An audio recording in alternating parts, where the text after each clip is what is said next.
இப்போ அரிசி ரேஷன் கடையில இருந்து எடுத்துன்னு வர, ஆமாவா இல்லையா? ரேஷன் கடையில தானே எடுத்துட்டு வர. மாஸ்க்கு கழட்டு. எவ்வளோன்னு வாங்கிட்டு வர? எது அது வண்டு கிண்டு இருக்கான்னு பாப்போமா?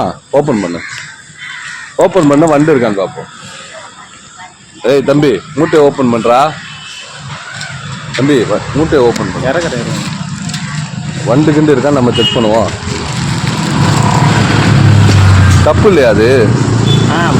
இல்லடா தம்பி, இல்லடா தம்பி, நீ வேற இல்ல, குண்டு அரிசி நீட் அரிசி வேற. ரேஷன் கடைக்கு வந்தது எப்படி நீ ஒரு ஆளா எடுத்துட்டு போ? அவ்வளவு இது வேஸ்டேஜ் கடை. ஏடா இது வேஸ்டேஜ் தாடா. எங்கடா இருக்கு வண்டு புழு? அவங்க அள்ளி வைக்கிறது தொட்டு பாருங்க. இது வண்டு புழு இருக்கு அரிசியாடா. இது வண்டு புழு இருக்கு அரிசியாடா. இல்லம்மா, ஆமா இந்த அரிசி நல்ல அரிசியான்னு கொஞ்சம் பாருங்களேன். இல்ல இல்லம்மா, இது நல்ல அரிசியான்னு பாருங்களேன். நல்லா இருக்கா? நல்லா தானே இருக்கு. ஏண்டா ஒரு ரேஷன் கடையில இருந்து இவ்வளோ அரிசியை நீங்க வந்து ஒரு ஆளா எடுத்துட்டு போறீங்களே. மாடா இருக்கட்டும், எப்படி வேணா இருக்கட்டும்டா. அப்ப அந்த காடுகாரங்க என்னடா பண்ணுவாங்க?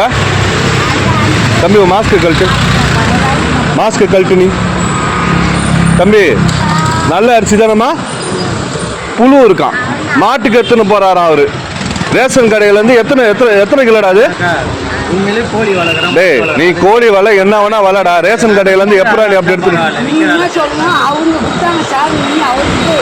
டேய் தம்பி, டேய் தம்பி, வண்டி இங்க பாரு. இப்ப வண்டி திரும்ப அது தம்பி, திரும்ப வண்டி அதே ரேஷன் கடைக்கு போகணும். இப்ப வண்டி 20 கிலோ இருக்குது, 12 கிலோ இருக்குது, 5 கிலோ இருக்குது, 18 கிலோ இருக்கு. அது வந்து 35 கிலோ. அது 250 ரூபாய்க்கு கொடுத்துருக்கீங்க.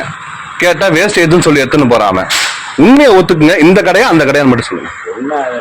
உடனாவா? இல்ல இல்லண்ணே, காடு கேட்டு போட்டு வரவங்களுக்கு நீங்க அரிசி இல்லன்னு அனுப்பிச்சு விடுறீங்க. அப்படியாண்ணா? சரி, ரேஷன் பொருள் எப்படி தனி நபருக்கு விற்பீங்க நீங்க? அது எப்படி விற்பீங்க?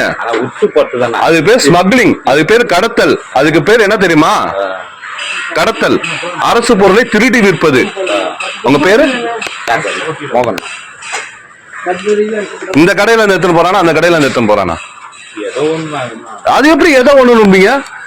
அரசு பொருளை எப்படி ஒருத்தன் திருடுவான்? அதுக்கு நீங்க உடனடியா இருக்கீங்க. நீங்க அள்ளி எடுத்து கொடுத்துட்டு போறீங்க. அதுவே ஒரு பாட்டி வந்து எக்ஸ்ட்ரா ஒன்னு கேட்டா கொடுத்துறீங்களா நீங்க? சரியா?